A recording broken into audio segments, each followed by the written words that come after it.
and good evening. I'm Melissa Idris. Welcome to Consider This. This is the show where we want you to consider and then reconsider what you know of the news of the day. For decades, Malaysia's GLCs, or government-linked companies, have been central to the economy, controlling vast sectors from banking to telecommunications. But according to political economist Dr. Edmund Terence Gomez, they are also at the heart of what he calls the political GLC complex, which is a deeply entrenched system that allows the ruling elite to use GLCs for political control, patronage, and grand corruption. Now, can the political GLC complex be dismantled? Well, let's talk to the author of Misgovernance, Grand Corruption in Malaysia, Dr. Edmund Terence Gomez, who is Emeritus Professor of Political Economy at University Malaya, and he has long researched state-market relations and the linkages between politics, policies, and enterprise development. Terence, thank you so much for being on the show with me today. I want to get into the core problem of with GLCs. I do understand that GLCs were meant to serve the economy, that they have been so much part of our development, yet they have been repeatedly used as vehicles for political patronage and corruption, and this has happened across multiple administrations. I do want to ask you, Terence, what is it about GLCs, about their structure, that makes them so very vulnerable to abuse? First, Melissa, let me say this. When these institutions that we call GLCs were created, especially in the 1970s, in response to the new economic policy, they were called public enterprises, and they served a very noble cause. When the new economic policy, the NEP, was created, it was to eradicate poverty and redistribute wealth equitably. And these institutions were created to implement or to achieve these goals. Now, here's the problem. Policies have changed over time. And while the NEP meant intervention in the economy using these public enterprises, subsequently, a lot of them were created, and then a new policy emerged called privatization.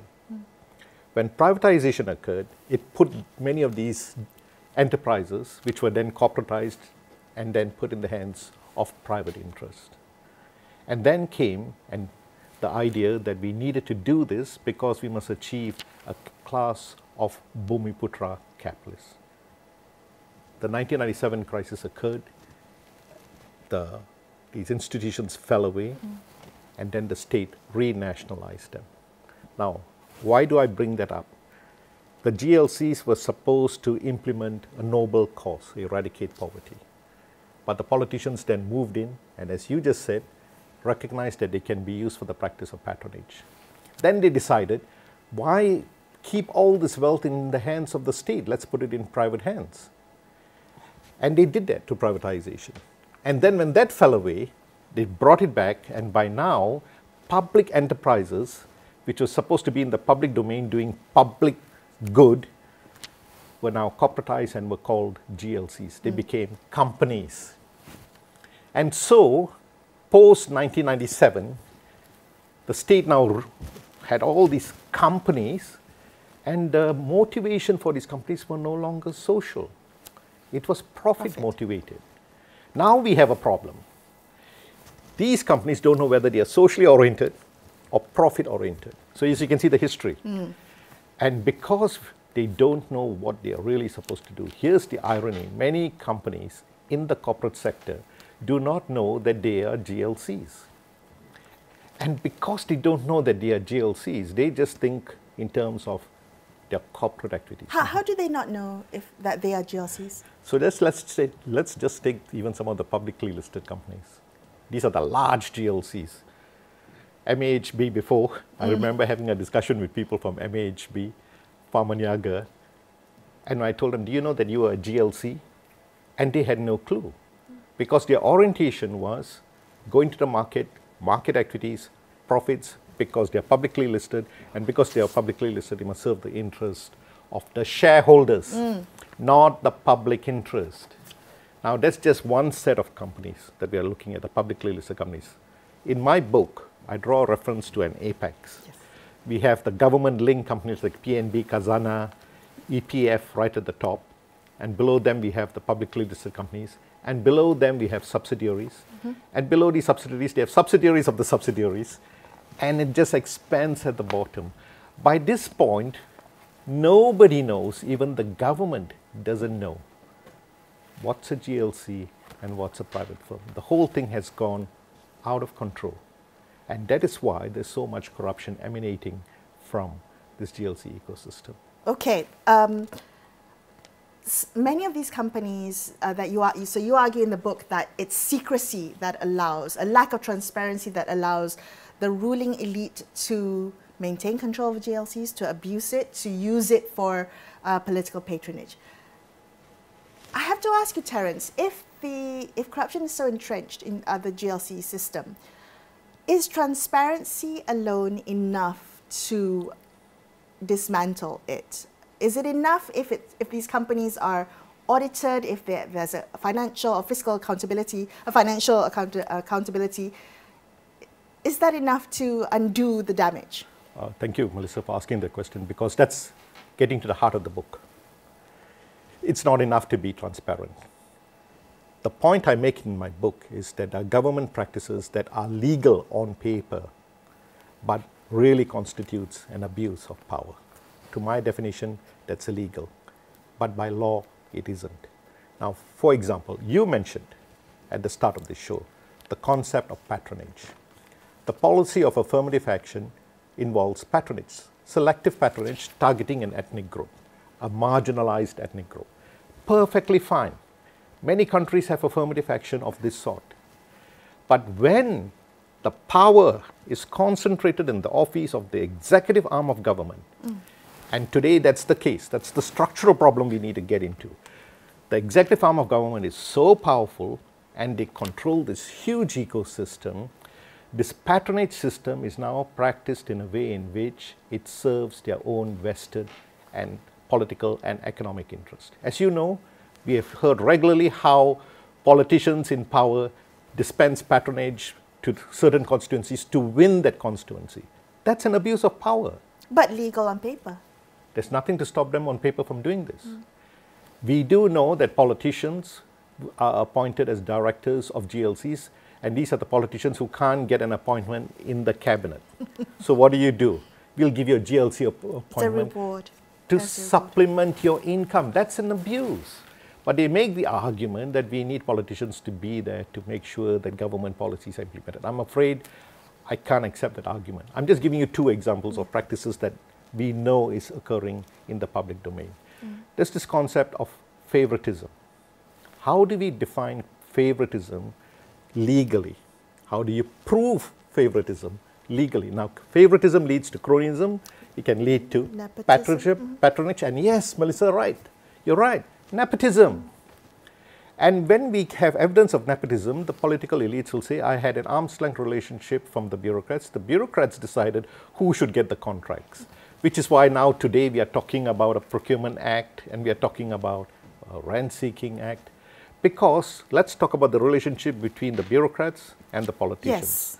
There's supposed to be an arm's length relationship here.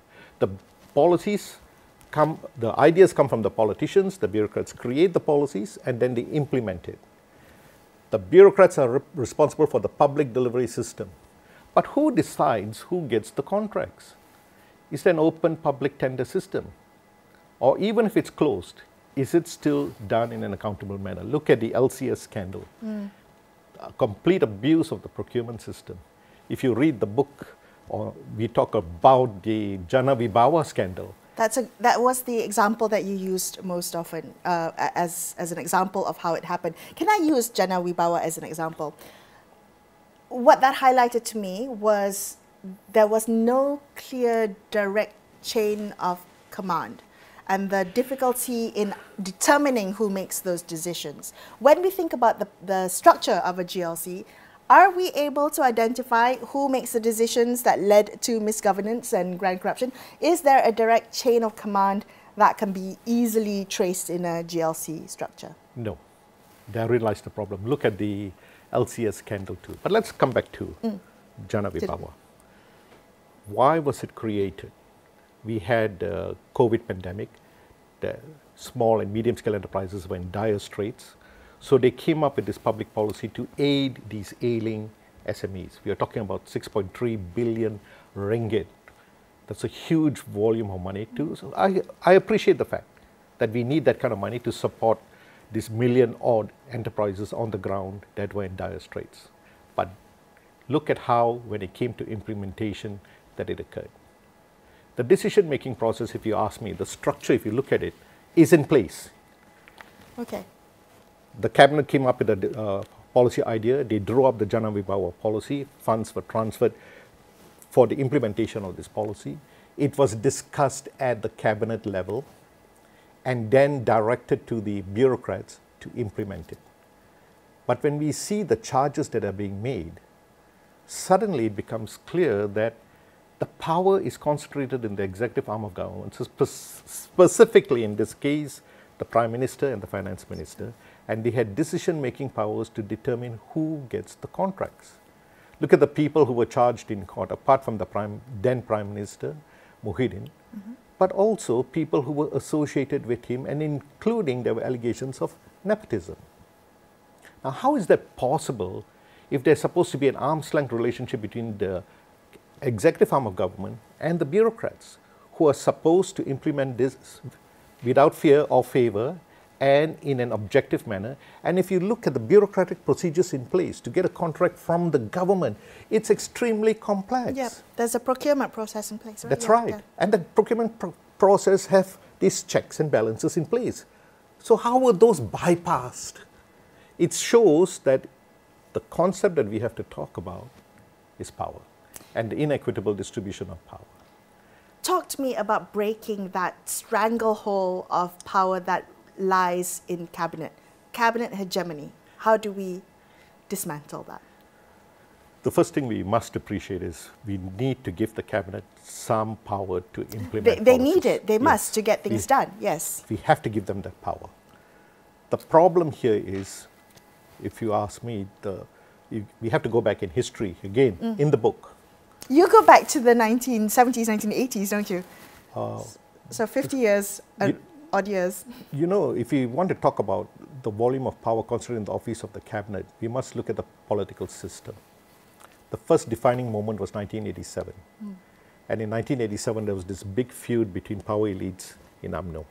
And subsequently, a lot of changes began to occur within the cabinet because of the elites fighting within the party.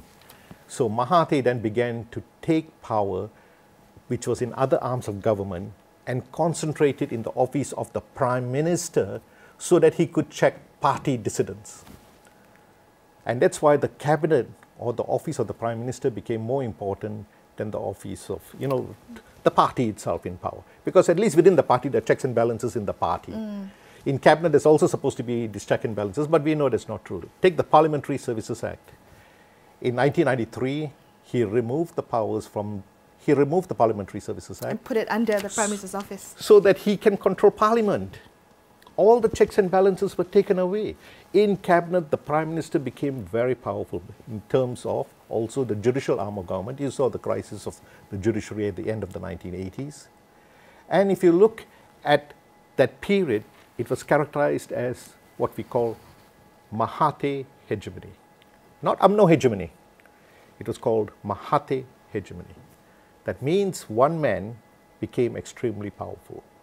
And it became really problematic when Mahathir also decided, after a feud with Anwar Ibrahim in the late 1990s, 1998, and then in the year 2000, he decided the Prime Minister is going to be the Finance Minister. So even within cabinet, the check and balance between the Prime Minister and the Exchequer was gone. Now that history is important because as much as we talk about the executive arm of government, let's be very clear, we are talking about extreme concentration of power in the office of the Prime Minister. That's why today we have a serious problem because the current Prime Minister has insisted that he should also be the Finance Minister. He controls political power and he also controls economic power. You know, if you want to put a figure to this GLC ecosystem, if you're talking about money in terms of, it comes up to the trillions, about at least 2 trillion. And this is just based on what the government is telling us. And I don't know how they came up with that figure. If the Prime Minister and the Finance Minister control assets amounting to trillions of ringgit, how much economic wealth is there concentrated in the power in the hands of the Prime Minister? That is what we have to dismantle. That is why when we go back to the cabinet, the first things first, actually, to be fair, when the Pakatan government took power in 2018, there was a marked difference between the Prime Minister and the Finance Minister. But remember this also, in that time, there was a conflict among the elites, and Mahathir created a Ministry of Economic Affairs and took very powerful institutions which were controlled by different cabinets, ministries, and put them in the hands of the Minister of Economic Affairs and the Minister of the Prime Minister's department. So there's been some rearranging of furniture and deck chairs on the Titanic in the Malaysian cabinet, if I may. But so when we think, I mean, you've long looked into the concentration of power in the executive, particularly under the Prime Minister's Department of Prime Minister's Office. We have had many subsequent prime ministers and administrations since. Many of them are now opposition, so they've had a taste of being in opposition and being in ruling government, knowing the dangers of this concentration. Why is it there has been little to no political appetite for reform of this behemoth? And I think Mahathir must use the word monster when he first came into his second shift as Prime Minister. Why is it there's no political will to dismantle this, knowing that the opposition could come into power, I could be relegated to the opposition? Why, Terence? You know, again we come back to what's happening within the political system. In the political system now, what we have is a deeply monetized political system. And when we talk about the monetization of the political system, it's not only within the parties, there's a lot of money politics within parties during elections, but now to win general and state elections, you need a lot of money. The politicians who come to power recognize to get access to this kind of money, it's right next to them, next door. So they don't want to dismantle it once they're in power. They in fact want to abuse it to consolidate power. And that's exactly what's happening over the past 5 years. They recognize that this may be short term, but their thinking is, to my mind, let's use the economic wealth I have now to consolidate my political power. But unfortunately, the feuding among elites is so severe that before they can move to consolidate power, they are thrown out of office. So there's no political will. Okay, so if there's no political will, can there be other ways? You talked a little bit about there's no law to criminalize ministerial misgovernance. And I love that you wrote, no codes or regulations to dictate how a minister should conduct themselves in the scope of their official functions. So do we need to use the law, legislation? Are there legal inadequacies when it comes to dealing with grand corruption? My primary concern, Melissa, is this. I don't think we should over-legislate. Okay. What I think we should do is we should look at existing legislations, and we should also look at existing institutions which no longer have the autonomy that they had or should have. Well, what's your concern about over-legislation?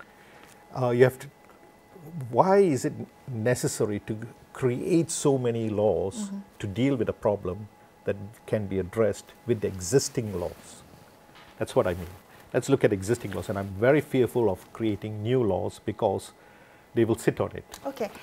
If I may counter that, successive prime ministers have admitted that corruption is systemic, but only one sitting prime minister or one governing politician has been convicted since. So yes. Since the 1980s, if I go back that far. Doesn't that not show that the legal framework we have is inadequate, is weak by design? Again, here I'll come back to other issues. The office of the Attorney General is under the control of the Prime Minister. The Malaysian Anti-Corruption Commission is under the control of the Prime Minister's office. Now, if the AG was independent and if the MECC is independent. We don't need to have new laws to deal with the corruption that's going on among executive members of the executive arm of government. But as long as the Prime Minister controls these two important institutions, those who investigate and those who prosecute, if he controls them, then he decides who gets prosecuted. He decides who gets investigated. That's why today we have serious concerns about selective prosecution. So why can't we start there?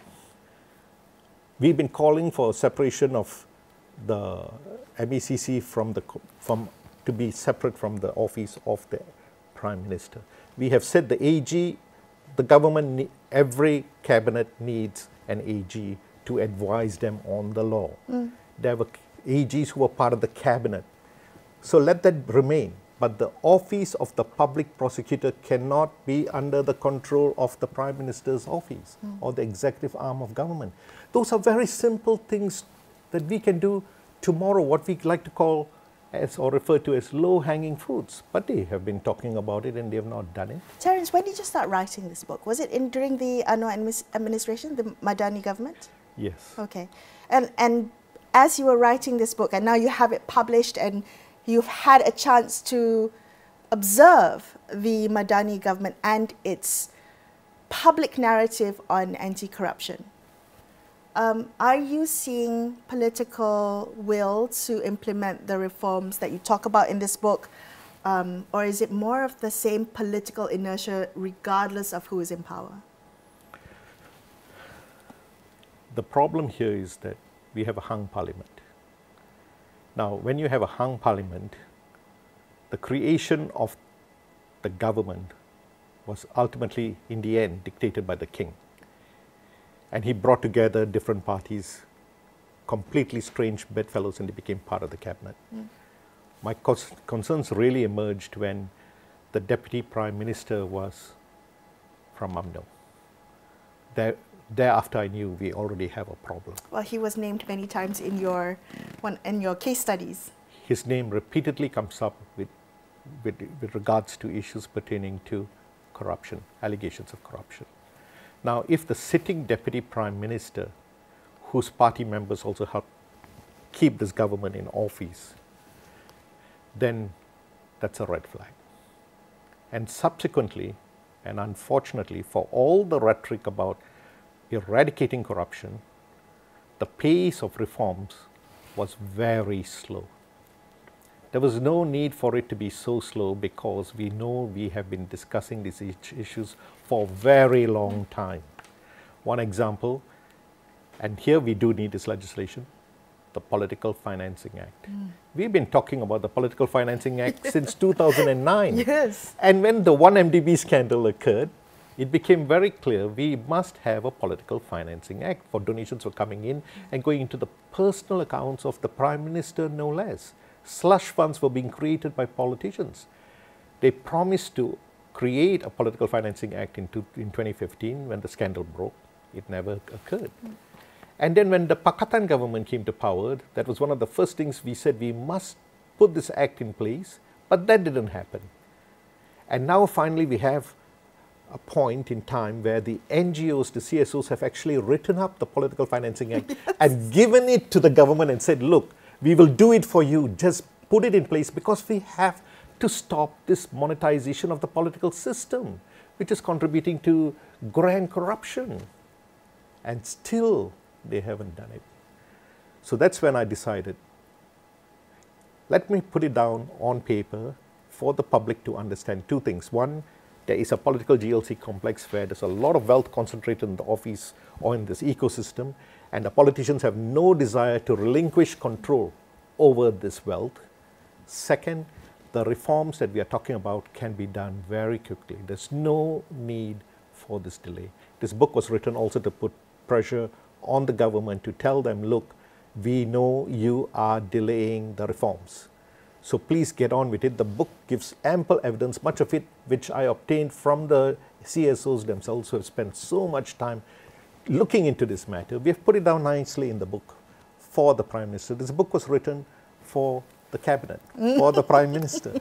I hope they read it. What keeps you fighting, Terence? You've been fighting this for a long time. You've been looking into the literature, doing the research, putting it down and speaking out about it.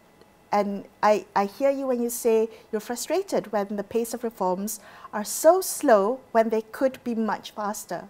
What keeps you doing this and advocating for someone to listen? Well, this is a very personal question, so let me say this. I owe a lot to my education, specifically at the University of Malaya, where I was exposed to very dynamic academics who at that time, remember this, Mahathir came to power in the 1980s. Early, I was in the university at that time. 1982, yeah. When he came to power, he promised change and we were excited. Corruption is finally going to be dealt with. And soon after that, we had the BMF scandal. And then we had a slew of other scandals. Then a businessman became the finance minister. Another round of scandals occurred. And it just got worse and worse. So soon after I graduated, another epochal event happened. In 1987, many of my friends were arrested under the ISA, the Operasi Lalang. And they were arrested because they were fighting corruption, the privatization of the North-South Highway to UMNO. Many of them went into jail and spent a long time in jail without trial for this. And since then, that's when I made the decision we really have to solve this problem. The situation was getting worse, not better, even though we were promised that change would come. And in fact, it went the other way. And subsequent to that, Abdullah comes to power and he promises change. And again, we thought, okay, finally. With every prime minister promises change. I actually had some hopes that Abdullah would bring about change, but he didn't. And since then, after Najib came to power, it's been downhill all the way. The type of corruption, and I get into this too, has become extremely complex, multifaceted, and it's gone transnational. This is far worse than what we encountered in 1982. So in spite of all the struggles to try and curb corruption, it's just getting worse. More sophisticated. Extremely sophisticated and complex, and thereby beyond the comprehension of the public. And that is why the struggle has to go on until we have politicians who are really true to their words. And let's curb this corruption. Why? Because the social inequities that are occurring are getting serious too. The wealth and income disparities are getting serious. The implications of corruption on the economy are dire. It's easy to see. The wealth is being extracted and sent abroad to safe havens in shell companies. It's not even kept in the economy. Right. Well, Terence, thank you for your work and for sharing it with us today. I appreciate it. Thank you. That's all we have for you on this episode of Consider This. I'm Melissa Idris, signing off for the evening. Thank you so much for watching.